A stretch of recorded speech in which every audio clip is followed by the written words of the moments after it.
You're listening to the Options Insider Radio Network. For more quality options programs, visit www.theoptionsinsider.com or search for Options Insider Radio Network in your podcast provider of choice. Listeners can also access all of our programming through our mobile app, available in iTunes and on Google Play. Don't forget to follow along with your favorite programs and submit your own questions for the hosts at twitter.com/options, facebook.com/theoptionsinsider, or via questions at theoptionsinsider.com.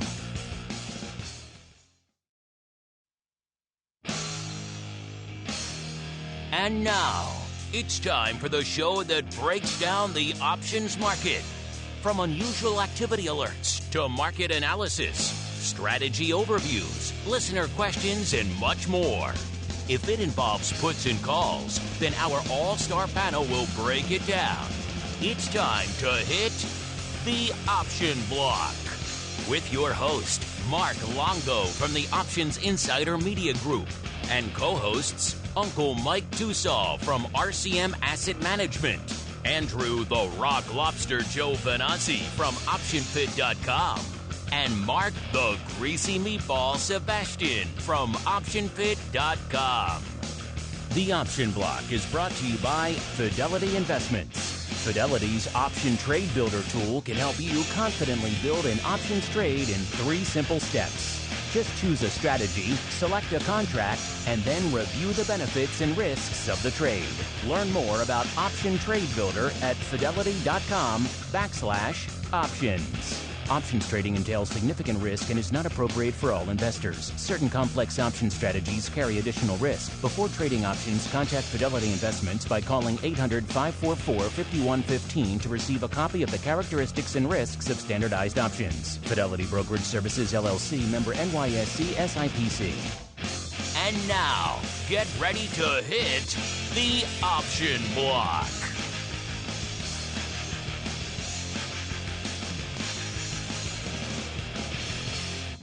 All right, everybody, that rockin' tune means it's time to rock out with hopefully your favorite bi-weekly source for all things options related. Yes, it's time for the Option Block. My name is Mark Longo, coming at you live here at noon Central, 1 p.m. Eastern, every Monday and Thursday. So you guys know how to get us live, of course, on demand on all of your platforms of choice, iTunes, Stitcher, Google Podcast, all in sundry, or of course you can grab our mobile app. It's all there. And of course, however you listen, if you like what you're hearing, leave us a review on your platform of choice. Like, share, review, all that fun stuff. We do indeed like to hear from you guys, including your questions. Don't put your questions in the iTunes reviews of that too, because we don't check them often enough to be able to answer you in a timely fashion. So if you got a timely question, you know how to find us at Options, most of the major platforms, or head on over to the website or the mobile app. It's all baked in there. And we do indeed like to hear from you guys. And joining me on the old program today, let's mix things up a little bit. Let's start in the old hot seat, where he's squirming, but he's doing a good job, clearly, because the listeners are responding.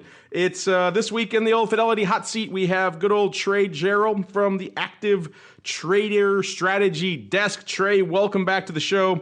How's that seat? Is it starting to get a little more comfortable for you, or is it still squirmy and uncomfortable? You know, it's really no nerves until you throw that word, the hot seat, out. That one always gets me and makes me a little bit scared. But they don't call it the hot seat. It's usually good. They don't call it the warm, comfy recliner.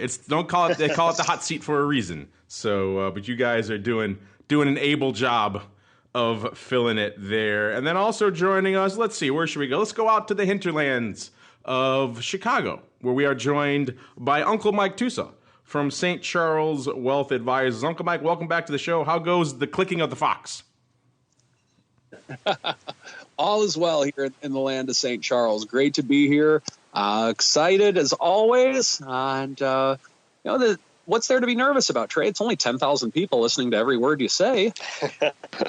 Exactly. What could possibly be more nerve-wracking than that? Then, of course, heading on out a little farther to the real hinterlands where civilization ends, and who knows, the rule of crazy anarchy begins, where we are joined by the rock lobster himself, Mr. Andrew Giovinazzi from OptionPit.com, by way of the land of Maine. Mr. Rock Lobster, how go things in the land where civilization ends? Yes, the savages of Maine are all they're doing well. Spring is coming. Mud season is it's starting to come to a close now. So life is beginning afresh, as it were. And we are beginning afresh with our first segment. It is time to keep on rolling right on into the trading block. It's time to break down the latest topics, trades, and trends in the world of options. It's time for the Trading Block. All right, everybody, welcome to the Trading Block. This is indeed the portion of the show where we tell you, surprise, surprise, what is trading, what is going on, what is lighting up our collective screens. A bit of a weird one again to kick off the show here. You know, lately on the show, we've usually seen a decent amount of lockstep in the market. Most of the major indices, they may be moving in different degrees, but they're moving in the same direction for the most part. Not so much today. We're seeing a bit of a tale of three different marketplaces. We're seeing the Dow, aka some might say the old school economy, up fairly strong, nearly 0.5%. We're seeing the S&P kind of in the old shrugging the old shoulders territory, down about 0.1%, not quite 0.2%. And we're seeing the tech-heavy NASDAQ taking it on the chin, off about 0.5%. So it kind of depends where you live and where you play in the marketplace, what kind of day you're having out there today. And all this kind of weird shrugging of the shoulders mixed means VIX cash is kind of mixed. It was kind of earlier in the day, kind of shrugging, didn't really know where it wanted to go, got down to a little bit shy of the 13.5 handle. And now coming into showtime here, it's up a little bit, but not much, about 1/10 of a handle or so. Flirting with that 13.90 level, not quite there yet. Got just a tick, 13.99, a tick under the 14 handle earlier today as well. So it's kind of been vacillating in about that 13.60 to right around 14 range. And we're kind of in the middle of it right now, which puts us pretty much close to unched from where we were this time last show. Let's go around the horn now and see what everyone else has on their radar. Let's start in the quiet hinterlands of Chicago, where we are joined by Uncle Mike too. So, Uncle Mike, sir, what is on your radar today? Oh, all sorts of fun stuff. I think the main thing that is dominating the news right now would be, of course, rumors of the trade deal. But some other things that are of note that we need to watch, or what I'm watching anyway. Of course, tomorrow we have non-farm payrolls coming out, so I'll be glued to my smartphone around 7:30 a.m. Chicago time to see what's going on with that. So very excited to see what that brings us. And I think in some ways, with just all of the movement that we've had over the course of the last week and a half in the marketplace, not including today and yesterday as much, but it almost feels like the market just wants to take a breath, take a break for a little while, going either way, and I'm referring to the S&P, of course, and see what non-farm brings. So we'll see if we get some type of a move tomorrow off of that. So that's definitely one thing that's lighting up my tape. Another thing, of course, just over the last couple of weeks, Apple and Facebook just knocking the cover off the ball. Those two just feels like almost the mid-90s again, with those two being like the tech names that are really moving things. So that's exciting to watch, as always, of course. We often talk about how a few months ago we were talking in December about, should we sell the 150 puts on Apple or should we buy the 150 puts on Apple? And hopefully you didn't buy them, if that's the case, with Apple being knocking on the door of 200 again right now. It still has a little ways to go before it gets to the all-time highs that we had last fall, but Apple's come back quite a bit, and that's pretty exciting to watch. I don't trade Apple like I used to, of course, but it's still a holding in our strategic night portfolio, so it is fun to see Apple back on the uptick. The other thing that's really that I'm really noticing lately is the movement in the long-term bonds. So if you look at a chart of TLT, it has come down. The pricing of TLT itself, not of course the yield, but the pricing of TLT itself, which is the ETF that tracks roughly 20-year treasuries in the markets. It's come down a little bit over the course of the last week, and so there's a lot of movement in that. So what's interesting is it seems like for now the Fed has said, okay, we're going to be out of this for the time being. We're not going to mess with markets. We're going to kind of sit there, let the markets do their thing. But with that TLT, it's had quite an interesting chart. So I'll be curious to see if with that news baked in, if TLT can continue to rally, or is this perhaps just a little bit of a pullback in TLT and it'll rally more, or will it start coming down with more money flowing into stocks. It feels like we're waiting for something to happen overall, and that's not only just in stocks, but with bonds, as well as commodities. Silver, my beloved silver, has come down recently, but still kind of hovering around in the low 14s, but it's just kind of been sitting there recently. And so I think that, or for what feels like to me, with what's lighting up my tape and with what I'm watching, it feels like markets are just kind of waiting for something to happen. It's like they're waiting to be told what to do, if that makes any sense. And once we have something, whether it's non-farm payrolls, whether it's some type of news from China, or whether it's earnings, which that would be kind of nice, with the market actually moving on earnings, that's always fun. Well, I guess it can be, but it's definitely more fun to talk about on the show. Then we'll see what happens. So market is waiting, and curious to see what they're waiting on.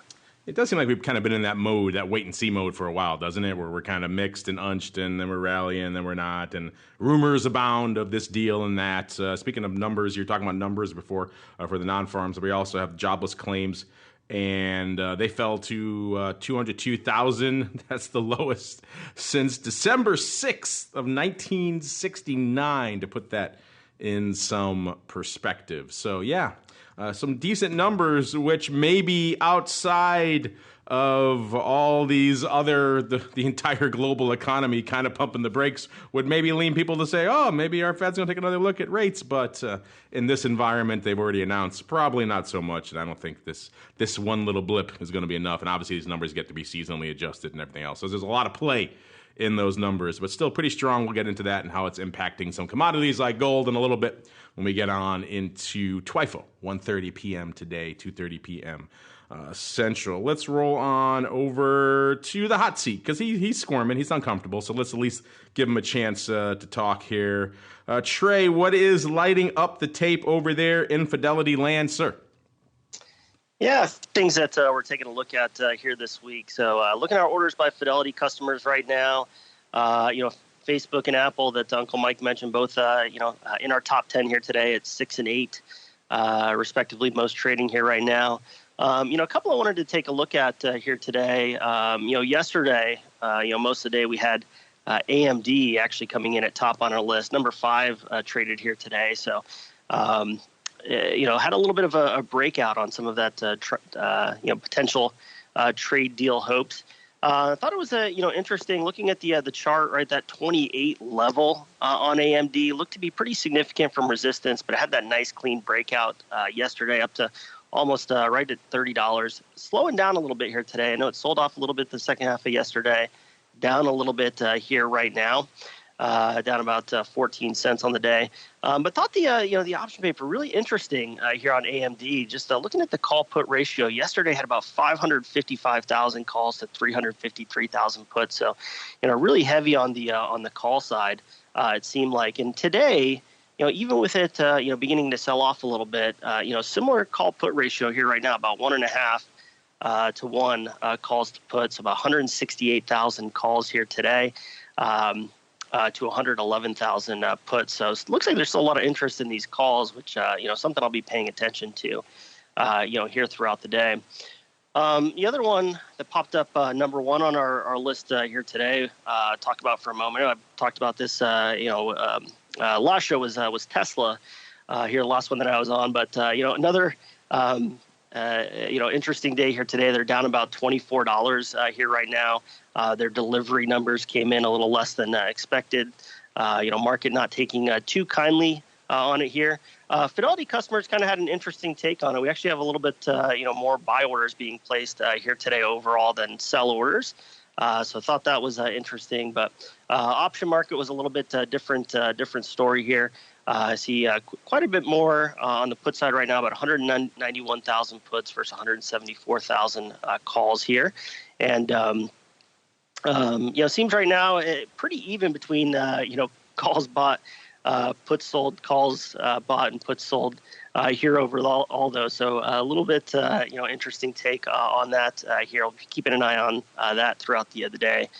And as always, I want to take a quick look at the S&P here too. I know, both kind of mentioned, the level we're at right now seems like we're just waiting. Looking at this level we're at right now, right about 28.72. I did, kind of think this was a very interesting point on the chart, right? Because this is, right at our January 2018 highs. So seemed to be a level that I've been, paying attention to anyway here. It showed to be some resistance back in August of 2018, held support there in September of 2018. It was where, it really started that big breakdown here in October of last year as well. So we're at that level that seems to be one that, prices, had some big moves on or been stuck to. So waiting to see if it can hold this level and continue to push higher, or, ultimately if it, if it fails below.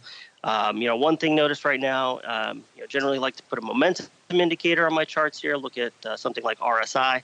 Haven't seen that confirmation here on it, right? RSI a little bit lower than some of our previous highs, so maybe not getting that momentum follow through. But I think those numbers tomorrow will be important. Certainly, any trade deal news would be important. Waiting for that to maybe see what what drives us above or below this point and gets us out of this range. And let me ask you, Trey, last time you were on, LYFT was the hot thing, right? Or it was just about to be the hot thing. It was firing up. It was lighting up the Fidelity tape, but we have the options going up right now. I'm curious, is that still a hot one, the stock at least, with the Fidelity folks, or have they kind of cooled? Is it just a little bit of IPO fever and that's it? It's actually still on our list, right? It's actually 10th right now. So certainly Fidelity customers still trading it here. I've been watching the option statistics here today. Sometimes I think we, take for granted when we look through so many different, stocks. We have these common names that we look at. We have all this, option data, right? We can always compare it to, previous volume. But seeing something trade for that, first day, just, kind of a unique situation. See what the markets are. It was very interesting in the morning watching the spreads just very wide, starting to come in a little bit. I thought it was a little interesting here about the statistics today. Not a lot. I mean, what are we looking at right now? About 37,000 volume, but calls leading the charge, right? About 24,000 calls to 12,000 puts. So. Yeah, it is interesting. It is the first day of LYFT Options trading out there. So if you wanted to get them, you did last week, now's your chance. They are live. LYFT actually getting a bit of a lift today. On options listing day, the stock up about 2%, about 1.5 handles to about 71.5 right now. So it's flirting right at the 70 handle and getting a little bit of a lift today, pun intended. And Mr. Rock Lobster, if I had to ask you right now, I mean, it's a crazy question, of course. And I know I would ask Trey, but I'm sure he's diligent and read the notes ahead of time, so he knows the answer. But you maybe not. So if I had to ask you right now, what would you guess? Hot IPO, optionable for the first time. There's probably two trades that are top of mind, right, for what you think are the biggest options trades on the first day. What do you think? What do you think the biggest trade of today is? Oh, the single biggest trade? Yeah, sure. The top options. I'm going to say call buying for the options. Really? Yep. Usually with these kind of personally, I'd be put buying. Yeah, exactly. Usually it's the other way, right? Usually it's getting short, right? Getting short any way you can, bidding up puts or doing some crazy conversion reversals, right? And we see those conversion reversals get all sorts of wonky as a result. And that's pretty much exactly what we saw going up today. We saw the biggest trade so far today, about 37,000 contracts on the tape in LYFT right now, and about 3,100 of each, so 6,200 total of that contract came in a pretty sizable conversion reversal. The May 80 conversion reversal, remember, this is pretty much taking a synthetic underlying position in the options, listeners. In this case, they're buying the calls for 275, selling the puts for 1180, doing that whole synthetic there for 855. You do the math, you put that into 80, take it out of 80, so you're talking 71.45 pretty much. So that means they did the stock against this at 71.95, so they did the whole thing net for 50 cents. That's not bad for, what is this, up to May here for a conversion reversal. That's usually the kind of trades we see going up in these hot IPOs first list. People want to get short. They have a hard time doing it. Maybe it's restricted. Maybe they just have other issues with it. So they're going to load up on the puts. You see the puts usually get pretty juicy early on, and people also take advantage of that with conversion reversals to sell the puts and also to come in and, hey, guess what? Sell some stock. And that's pretty much exactly what we saw going up against 310,000 shares of the underlying. I know that surprises you to no end, Mr. Rock Lobster. Yes, I don't know how much it surprises me. How much of LYFT did they actually put out? How much of the float did they put out? That's a good question. I don't know what the float is, but 310,000 is probably a decent chunk of it. Yeah, I'm going to guess they put out maybe, 15% of the total, whatever the shares outstanding are, they only put out 15 to 10% actually to the public to buy. Do you like that conversion reversal, 50 cents out to May? Does that get you excited? Yeah, it's the first. Well, when I looked at this morning, I thought if the market maker wanted like $1 or $1.50. So somebody looks like they did it kind of in the middle. So They wanted $1.50? Wow. I saw the bid, the call combo bid. If you just looked at the straight markets, if you just went in it and, if you whacked out the call bid and bought the put, you would have had to give the liquidity provider $1.50, I think, out to May. So somebody got this for a pretty good deal, somewhere in between. It looks like. They wanted $1.50. They got it for 50. That's $1.50 seems that seems like you're setting your bar a little high there. Well, that was the market on the screen, but the markets were 50 cents wide per contract. So, they certainly were leaning hard on they would pay up to buy put still. So they're assuming that this gets worse before it gets better. That's how I think about that. Yeah, that's usually the flow we see, right, in these early IPO days, outside of your love and calls and LYFT notwithstanding. Rock Lobster says buy calls and LYFT. But no, Rock Lobster does not say buy calls. Isn't that your new newsletter? The LYFT call buying newsletter? Exactly. How to lift your account. Yes. Buy calls and LYFT. Yes. All right, LYFT aside, what else is lighting up your tape today, sir? What both the boys said earlier about, the market's waiting for something. I wrote a while ago, this trade war, we're going to get some strange liquidity until it's over. And I think maybe we're just coming to the tail end of it, where the market's not moving very much, vol's not coming in. Usually those are both signs of, just not a lot of liquidity. And maybe this is the beginning of the end of the trade war. Apparently there's some announcements about talks and, and trying to talk all this up and getting some of the last details ironed out. Overall, I think that would be bullish. How low vol goes after that, maybe to 12. It stays in zone 1 for a while. We're finally leaving the zone of confusion, which we've been in now for a little bit. So those are two interesting things. And I guess I could always mention Tesla just because I feel bad for all those people that bought those puts and they all went out worthless. But I wonder if, the fact that all these other companies now are going to start putting out high-end electric vehicles to compete with them, how Tesla's going to do with actual competition in their space. I know they have a lot of fans, but they're, those other car companies can make some cars. So we will see. Also in the back of my mind, here's my closet, is that Apple will eventually buy Tesla for their technology. They'll just wait till the stock's down to like $40 a share. You heard it here first, or maybe 745th. The Rock Lobster says Apple will buy Tesla. Get in there. But you're right. Yes. It's funny. We've been seeing, I know for a long time, that 300 level was the level where a lot of people wanted to harvest the old risk premium on Tesla, shall we say. And hopefully, if they've been doing that, they were judicious in their risk management, because we are well shy of that level right now. Tesla coming into here halfway through the show, roughly 267 or so, off another 24, almost 25 handles, almost 8.5%. When's Elon going to learn that the SEC doesn't play, right? SEC has their own rules of engagement. When you go public, you agree to those rules of engagement. And then he went above and beyond and signed an additional agreement with the SEC that he has wantonly violated. And now he's like, now he's upset that they're calling his bluff. It's like you can't do that as a public company. That is not the way the public market works. And so you could do whatever you want in crazy freewheel in Silicon Valley land, but when you go public and you agree to be under the SEC's auspices, there are certain things you have to deal with. And particularly when you go and sign an additional agreement that says, hey, they're going to watch all my tweets, and then no one's watching them. Guess what? They're not going to like that. And you're probably going to lose when all this stuff comes up. So we shall see.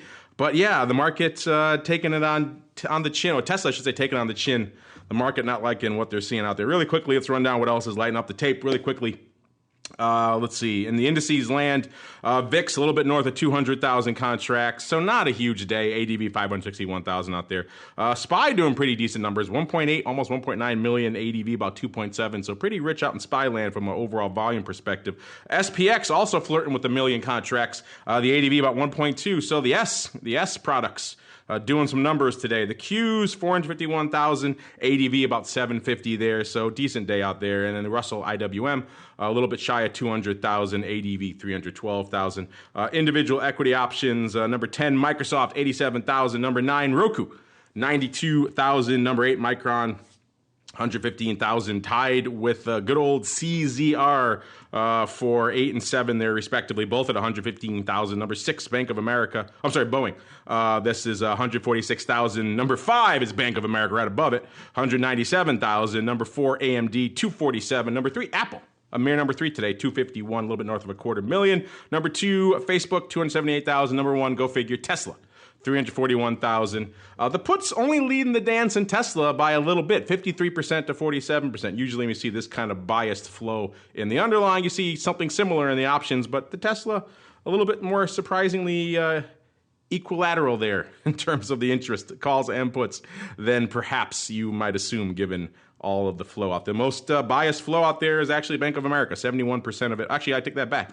Our old friend, good old CZR that's a mining name, I believe, right? Pull that one up really quickly there. I said Caesars Entertainment, of course. That's Caesars Entertainment. I knew we had that one in the odd block recently. That's 82% to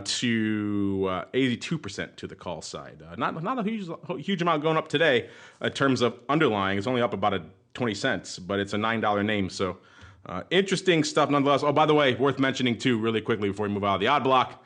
Amazon making some news right now. Let's get a quote here on Amazon because they just announced their divorce settlement, and his wife, Bezos' wife, going to keep a quarter of the couple's outstanding Amazon stock after the divorce. So not splitting it. Maybe that was a concern. So who knows how the market's going to see that as bullish or bearish. Maybe they thought she's going to keep half. Maybe they thought that was an issue. She's taking 25%.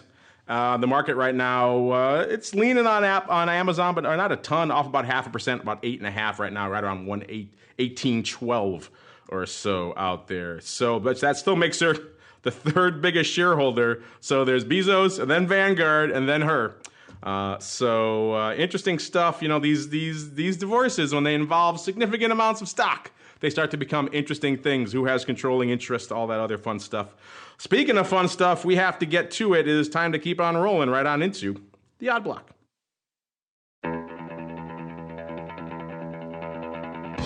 It's time to break down the most interesting, unusual, and downright questionable options activity that's been identified by theoptionsinsider.com. It's time for the odd block.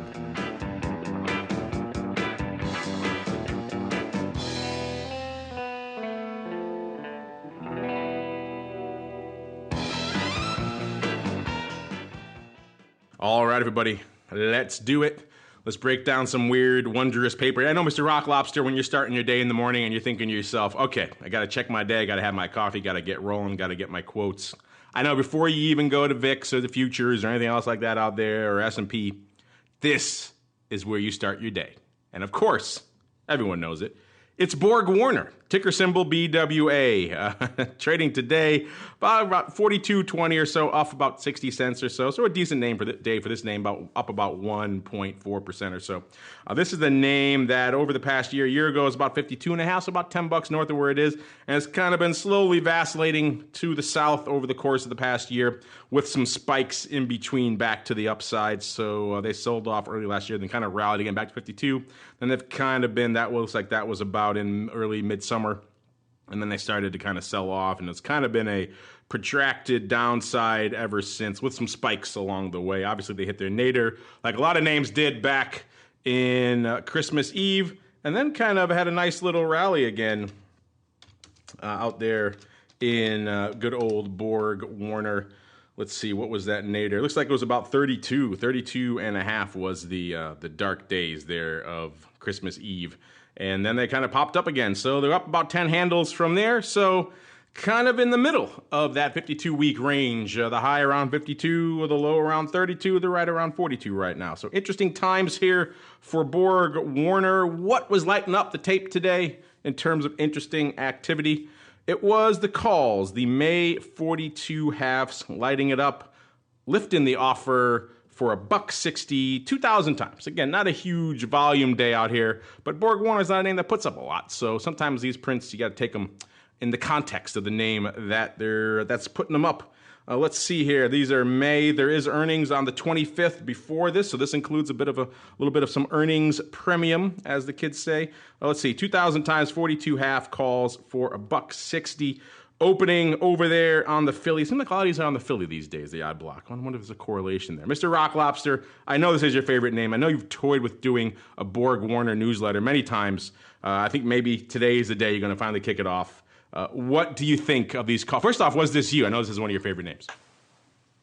Exactly. I was thinking of calling the newsletter the Borg. You're going to say resistance is futile. Perfect. I have to say resistance. It's all there. I'm sure Paramount won't sue you at least right away, so you can build up a following first. But I mean, it's like it writes itself. Well, it would be a good segue into the strategy block with technical analysis, saying resistance is futile with the Borg.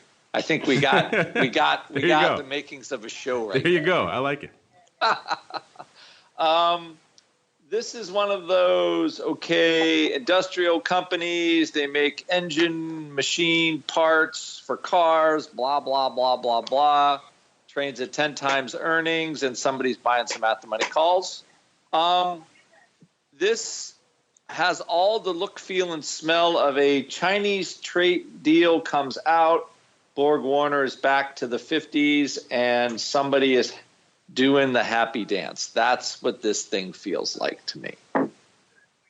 Doing the happy dance. Aren't we all doing the happy dance every time we see BorgWarner come across our collective tapes? I mean, it's just huge. It's like you said, resistance is futile on this one. Do not resist the move back to 50 for this stock. The newsletter writes itself, sir. I'm telling you. You just got to get out of the way. Let the inspiration flow. If that's not enough hot, crazy name action for you in the odd block, we got more for you. This time we're going back a bit. We're going back to November 8th to a trade we saw going up back then on that show.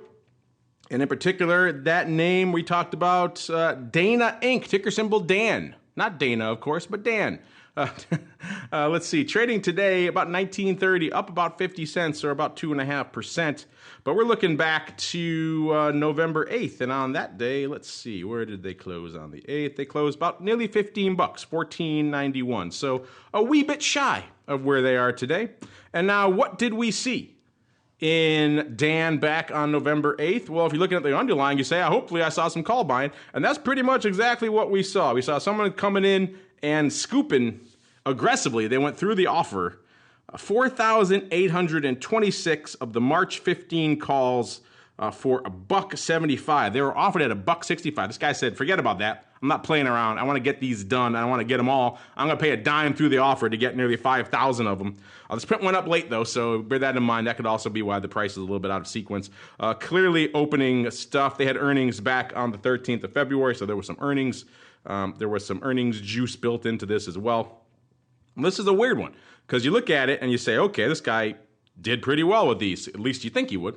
And also worth noting, when we profiled it on the 8th, it was actually the second big print that went up on these calls because they also traded quite a bit on the 7th, 4,200 on the 7th, and then another this chunk, which total of over 5,300 on that day, the 8th. So bringing the OI over 9,500. Again, according to our friends over there in the land of Trade Alert. Check them out if you haven't done so already. Maybe What's Trading is a good one as well for the active retail out there who want to do some flow analysis. It helps when you're doing this kind of thing.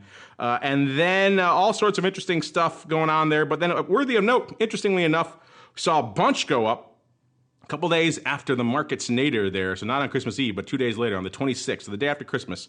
15,000 of these bad boys trading on that day. Looks like the data might be a little bit funky here because it's showing me the OI is 0 after that, but the day after that, but I think it was still around 9,500, which makes parsing all this kind of challenging in terms of where they went into. Looking at the top open interest positions for the day of expiration on March, which is when these bad boys would have went out.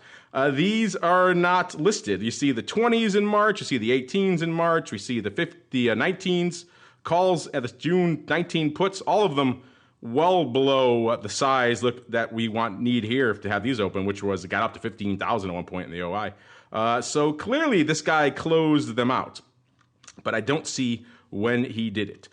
So interestingly enough, this good trade went up. Looks like he had good timing. Looks like he probably took them off because I don't see them here after expiration. But I'm also not seeing a big print going into expiration that says, oh, this is when he did it all, except on the 26th, but I know there was OI after that, so I don't believe it was then. So a bit of a funky mystery here, but it looks like Mr. Rock Lobster, our friend here in Dan, did all right. He had to get himself some stock, and he got it, and it worked out, or should I say some options, and then it worked out because the stock took off. I'm looking. Is this industrial make stuff for car day at the Option Insider Radio Network? Seems like it. This is a supplier of drivetrain sealing and thermal management technologies. So that's definitely in the wheelhouse. I'm trying to make a Rock Lobster themed odd block for you. Just really, these stocks got nailed, man. Talk about bargain central. And they're still not very expensive. I don't think they trade at very expensive multiples, but holy gosh, people were coming in after, and it seems like it feels like a little bit of the same motif where you could have, okay, so trade deal, no trade deal, bad for these stocks, trade deal, better for these stocks. And they're kind of bouncing like rubber balls around here. So somebody just went for the leverage when it would actually do some good. They didn't really mess around very much. So overall, they went for the trade that they were looking for. They used time to make some money, and I think that's a better strategy if you're going to invest with calls, unless you're doing some kind of short-term momentum thing. But that's the second that's a cash register ringer right there. Yeah, this guy had an outlook. He wasn't afraid to pay through the nose to get it, and he got it, and it seems like it worked out. Again, a little bit of mystery still there on when exactly he closed that out, but it looks like they worked out pretty well for him. Now, let's look to our final one here. If you're thinking BorgWarner, then you're thinking good old Dan. You think the next name, everyone that jumps to everyone's mind when you're looking at those two, of course, is Broadridge Financial. That's exactly what we have for you next, which is ticker symbol BR. Trading today 107.12, off about $0.50 or about 0.5%. And this is what we saw going up out here today. Again, not the hugest day, but interesting stuff for these names that don't trade a lot.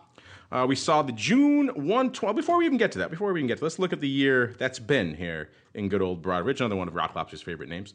This is a Rock Lobster themed odd block. A year ago, they were trading 108.5, so a little bit north of where they are right now, but not a ton. And then they got all the way up to 138.25 back in late summer, looks like around mid-September or so.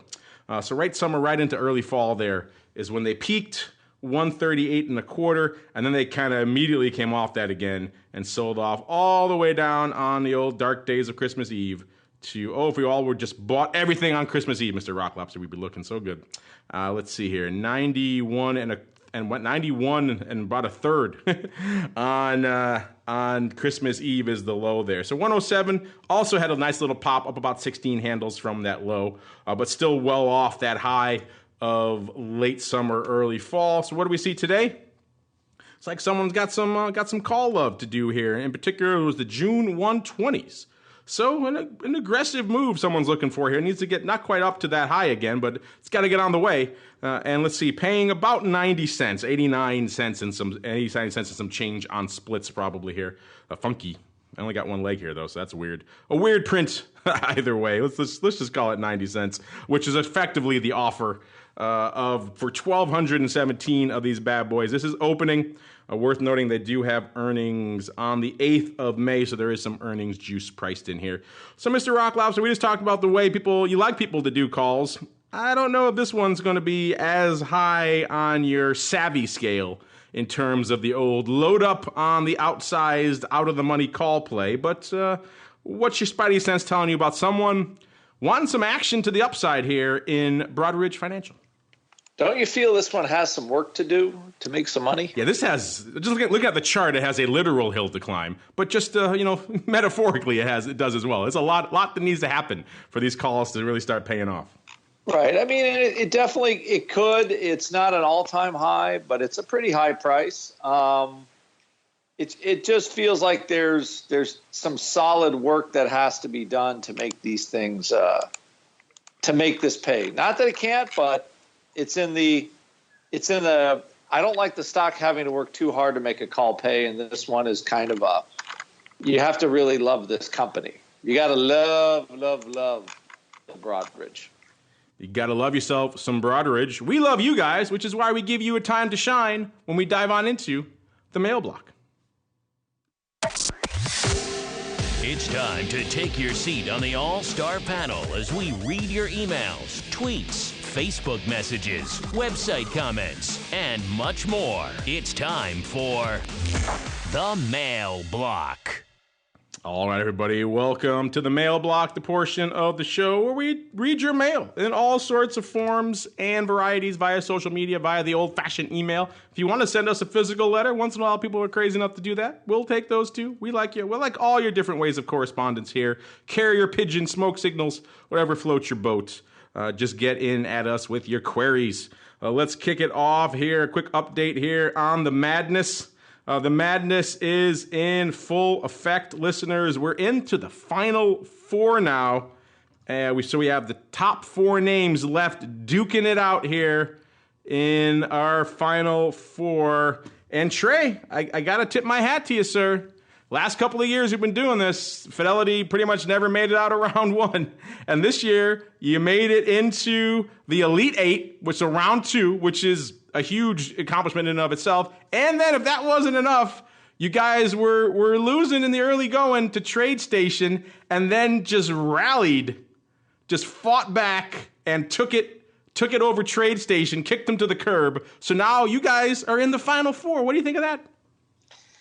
Very exciting. I mean, can we call it a Cinderella story? I don't know. We're not the little unknown school, but having the big year. So very excited. So. Yeah, I think you can make the analogy that because you're not the little school no one's heard of, right? But also maybe when it comes to this game of basketball, aka options, maybe not as many, right? So there is a little bit of that analogy to be made there, and obviously it's getting out there. Final four right now. We've got Fidelity facing off against TD Ameritrade, aka the old legacy toss platform, and then on the other side of the bracket, we've got Interactive Brokers taking on Tastyworks. So those are our final four combatants. If you want to play, get in there, vote. The easiest place to find it is go to our social media, Twitter, Facebook, all those places. It's all pinned there. It's the same survey on all of them. So the links. So we have one central repository this time, which is much easier for our collective analysis. We still have to track all of your tweets and likes and retweets to get you guys registered for fabulous prizes. So we still do that for you. A lot of work from my team here. They appreciate it. But we like you guys, so we don't mind doing it. We've already given out some fabulous prizes. Got some great Options Insider gear going. We got someone who won a sweet, pretty much smart home system. They got a smart speaker from Amazon and a smart plug to go with it. So all sorts of cool stuff. We have fabulous prizes for every round. So get in there, vote, like, share, retweet, all the good stuff that you do to get registered for those fabulous prizes, and also to help your broker win if you like them. If you have one you don't like in there, you want to vote against them, go for it. We don't judge. As long as you play, we want you guys in there. So fun stuff. We'll reveal some more results in a little bit. Speaking of the Final Four tournament, we got Reza chiming in. He said, it's not fair that we didn't have Ninja Trader in there. But he says, thanks for all the content. So he's very polite. And we talked about this on this show, actually, before we launched the tournament. We said, should we expand it? Because it's hard getting 16 top options-focused brokers, let alone going beyond that. And if you go beyond that, then you got to expand into the predominantly futures-oriented ones, futures options ones like the Ninjas and the RJOs and stuff like that. And we didn't see 16 other compelling choices to bump us up to 32. So we did not do that. Reza and everyone else out there who thought about it. But we discussed it on this show live. We gave you guys a chance to weigh in if you wanted it. And most people pretty much said keep it the way we did. So that's what we did. We went with the top 16 predominantly equity option. A lot of them offer other things too, but predominantly equity option brokers. And it's been fun. But maybe next year, if we can find another 16 to round out the brackets, we can go to 32. I know my team's going to love that. But c'est la vie. We will consider your request there, Mr. Reza. Thank you for being so nice and loving all the content. Let's see. Trey. You know what, Trey? I know you have a question from your Fidelity clients, but I'm going to do you one better. Before we get to that, I have a question for you. Or I should say, our listeners have a question specifically for you. So look at you, you've been on the show, what, a week, 2 weeks? You're already getting your own questions here. I know the Rock Lobster's a little jealous, but he'll do. He'll live. This one comes from Joe and Linda. You got a combo question. They say, my question is for Trey. Well, there you go. He says, being that you are the, quote, chart guy, I have had some success with the ADX, 5200 simple moving average, and the Bollinger Bands. My question relates to the time frame for those. Should I set the time frame for the option, meaning should I set those for a 2-week view if I plan to sell a credit spread 2 weeks out, or keep it 6 months, 1 year, etc.? I've been using the straddle for those time frames, but was looking at another point of reference. Thanks. We've had similar questions like this recently and over time on the network as well. Technicals are obviously a challenging thing. They want to know if they're trading options against technicals. Should they line them all up? So if you're doing a 1 month option, should it be a 1 month analysis, or should they be doing other things? Trey, you're our resident technician here, which means the rest of us don't really do it. So have at it, sir. No, great question. I am flattered to get one already here as well. But one of the great things about technical analysis here, though, is we really do have the ability to to customize the indicators that we use based on our time frame, right? So, many of the components that we talk about from a technical standpoint, like moving averages, Bollinger Band, ADX, really you can trade those off of any time frame, right? So I'd say kind of specific to Joe and Linda, right? The indicators that you're using, right? If you're looking at 50 and 200 SMA, right? Generally, we're looking at that on a frequency of days. Those are intermediate or longer term, trend indicators here. So if we're using that for a signal, generally, right, we're going to be looking towards longer term type of options here. Now, ADX, its default period is usually just about 14 days, so it's a little bit more of a shorter term. I'd also bring up, ADX and moving averages, both fall into that trend category. And, when I'm thinking about a technical system, usually want to have, at least one indicator for trend. I want an indicator for momentum. I want an indicator for, volatility, which you have in the Bollinger Bands, maybe some for volume. But also want to be looking at support and resistance here as well. We want to avoid, having too many things that tell us the same thing, just that so we're not conflicting here. But, if you're using those longer periods, absolutely a longer term option is going to make more sense. But, if you're, basing it off of other factors that you're looking at on options, maybe your trading style is shorter term. You prefer the couple of weeks out. 50 and 200 days not going to be right for you. Maybe change to a quicker frequency chart. Looking at maybe 5 minute or 3 minute type periods here as well, or add in shorter term days. The 8 day, 5 day, 20 day moving averages are ones that many traders will use as well. So you can sort of customize a little bit to your own style. So. I have a couple of different points here. The good thing is you really can build it to your liking. Just set the time frames. Make sure your time frames match up though between your indicators and the options that you're using here as well. Uncle Mike, I know you're not really a chartist, but you're kind of when Trey's not here, you're kind of our resident second in line for doing the most charting, which is to say you do some. Any thoughts here when you're doing your technicals on how you line them up with your options trading, sir? Well, I think in terms of technicals, that there's certain technical numbers that are hard to deny, and I like to kind of go from those. The technical that I use that nobody can deny is the 100-year bull market that we've had in the S&P 500. And so typically I tend to be bullish because that's one trend that it's undeniable as to the trend we're on. Now, can all of that change tomorrow and the market go to zero? Of course it can. However, that's the main reason that I'm the bull that I am, is because I'm a 100-year momentum trader, so to speak. And so in the shorter term, I'm not much of a technician. However, there are certain points to where When we have pullbacks, I like to buy in a lot of times. But overall, from the standpoint of technicals, I think it's important that you have an understanding of certain things that happen. One of the things that we've talked about on this show for a while was the 2,800 mark, for example, with the S&P. It had a hard time breaking through that. It finally did, but it did have a hard time, and I think that's one area with which you need to respect certain key numbers like that when they've represented themselves as key numbers over the course of the last 12 to 18 months. And 2,800 definitely did. All right, here we got our old friend F Contango Trader. He's chiming in here on LYFT. He was saying a couple days ago, the LYFT bottom will be when the options start trading. Everyone will get short with buying puts, so you should buy the call. He's in the Rock Lobster camp. He wants to buy some calls too. I don't know if I'm exactly down with that. Usually the options listings, new listings on IPOs are pretty bearish, but in terms of what people want to do on the flow, maybe not always for the underlying right away, but it usually expresses a lot of bearish sentiment. We're seeing a lot of that today, but we shall see. The stock is up, so maybe you are correct there. We shall see what this portends. It's only been a week in the can here for LYFT, and not even a full day. For the options, let's see. We got time. Let's do a quick one here. Sabatino Zerola. Chiming in when she saw that the U.S. weekly, I'm assuming that's a woman, U.S. weekly jobless claims, could be a man, either way, he or she, chiming in. U.S. weekly jobless claims, the lowest since 1969, that's what we talked about earlier in the show. They wrote, OMG, that's too low. We need a 50 basis point rate cut ASAP. I do believe he or she is joking there. They know we're not going to get that anytime soon. But still, funny stuff out there from our listeners. Meanwhile, though, we've got to keep on rolling. It's time to go around the block. It's time to tell you what we'll be watching on our trading screens until the next episode. It's time for Around the Block.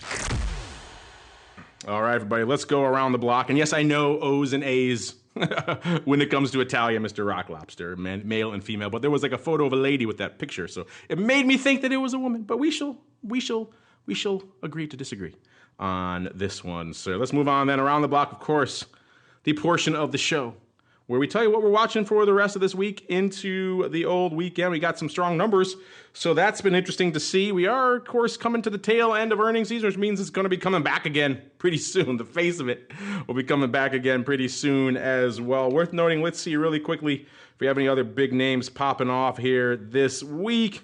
Not a ton. We had GameStop after the bell yesterday. A lot of people were asking us about GameStop. You know, what's up with that name? What are we seeing out there? You know, some people have been writing the death knell for that name for a long time. It does seem the trends in the industry that they're in, which is mostly going digital, doesn't exactly bode well for a store that sells physical goods. And we're seeing new entrants or new initiatives of some of these names. I think like Sony or some others saying they're not going to sell even you should be able to go in the stores and buy a card that gave you a digital good. Not even going to sell those anymore. So maybe the headwinds are not looking good there for GameStop, but either way, that's the one that reported. Today after the bell, we got Duluth Trading. So if you like yourself some manly underwear and other things there for you after the bell. Not a lot of huge names left. I think everyone's waiting for the old cycle to refresh before we go back around. Speaking of going back around, let's go back around the horn, see what everyone else is watching for the rest of this week. Let's go to the Rock Lobster. He's still taking umbrage over my O's and A's. Mr. Rock Lobster, what are you watching the rest of this week, sir, as we're threatening the zone of the monk?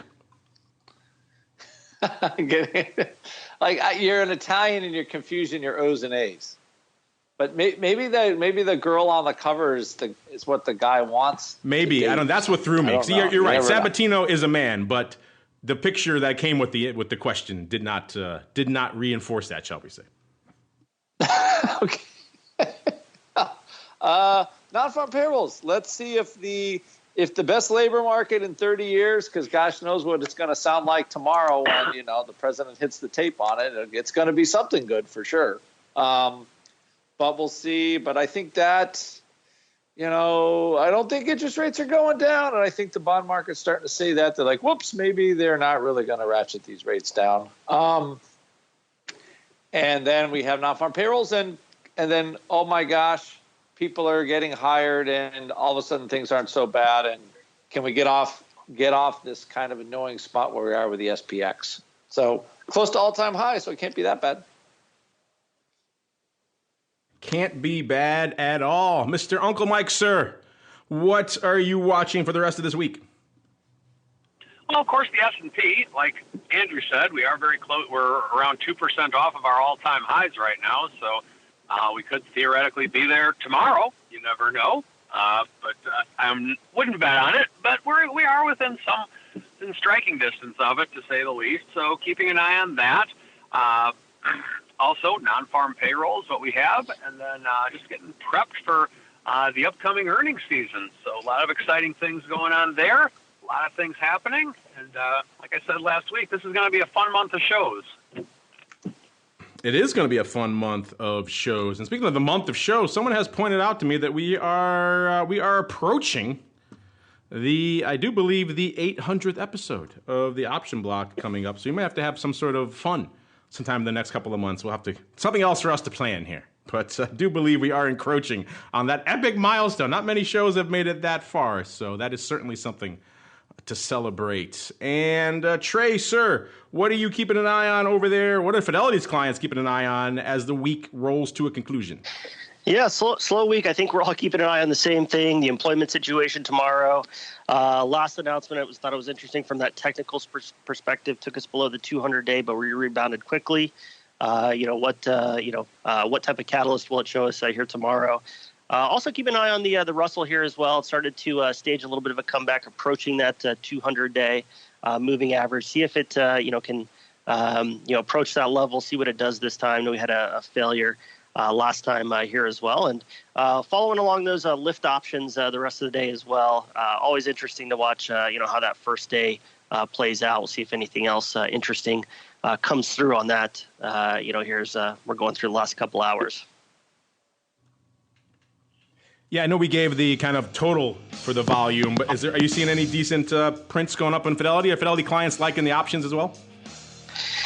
It seems still pretty slow overall on LYFT here today, right? 25,000 calls to 13,000 puts, here right now. So nothing big since the last one, in the last hour or so.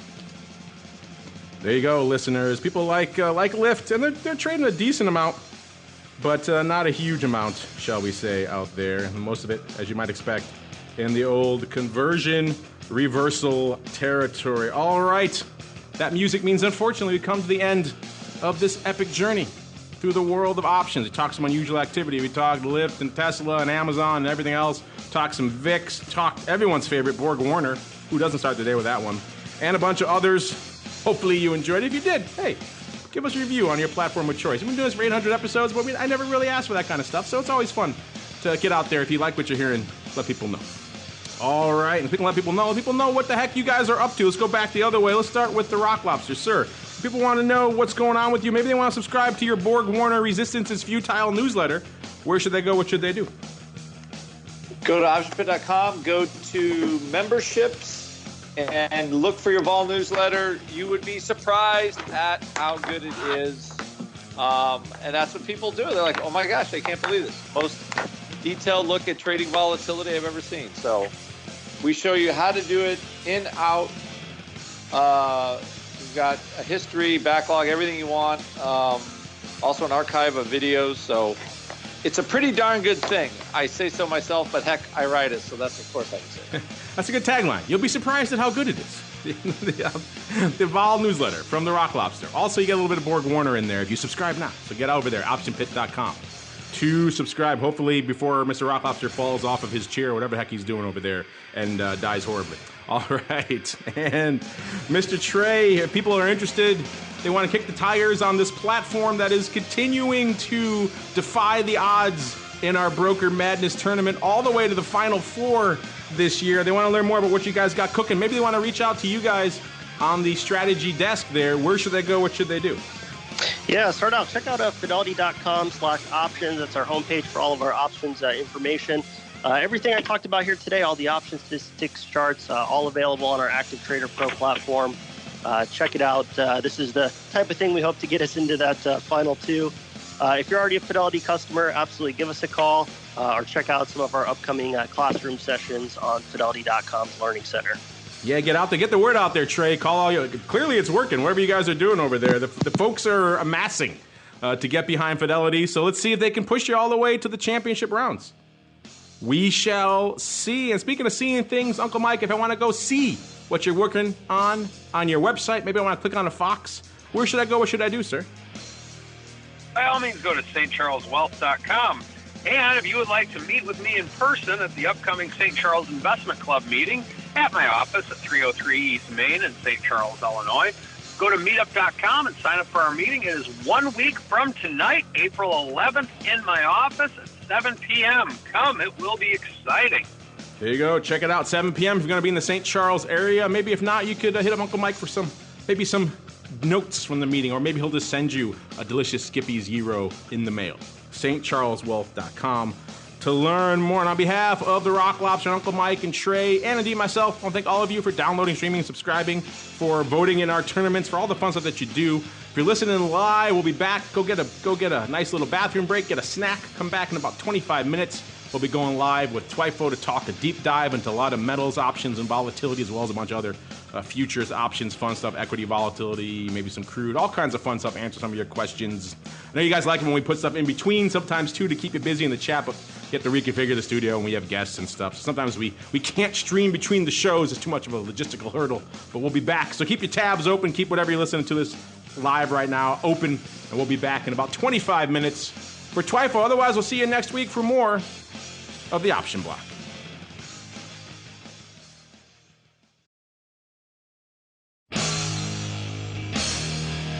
The preceding program was a production of the Options Insider Radio Network. For more quality options programs, visit www.theoptionsinsider.com or search for Options Insider Radio Network in your podcast provider of choice. Listeners can also access all of our programming through our mobile app, available in iTunes and on Google Play. Don't forget to follow along with your favorite programs and submit your own questions for the hosts at twitter.com/options, facebook.com/theoptionsinsider, or via questions at theoptionsinsider.com.